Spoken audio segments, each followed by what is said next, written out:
Bonjour à toutes et à tous, nous sommes présents aujourd'hui effectivement pour vous donner quelques conseils dans l'élaboration de votre CV lettre de motivation. Donc moi je suis Julie Delecroix, adjointe au directeur des ressources humaines de SMAC Assurance. Ce qui va être important, ça va être le titre. Le titre sur un CV, qu'est-ce que c'est? Ça va être le poste auquel vous postulez.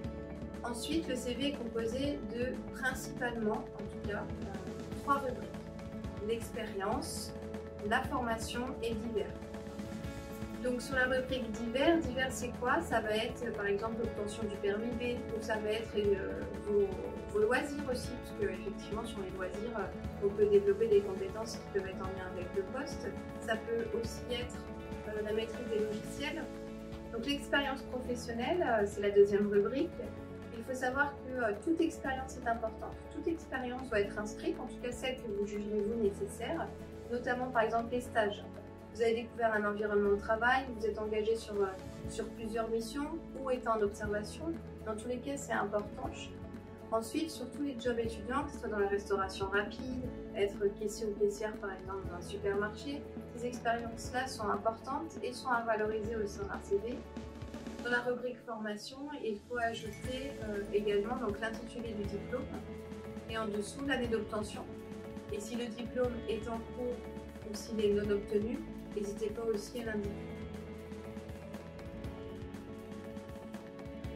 La lettre de motivation doit être sur une page. C'est important également qu'il n'y ait pas de faute d'orthographe, donc n'hésitez pas à vous relire.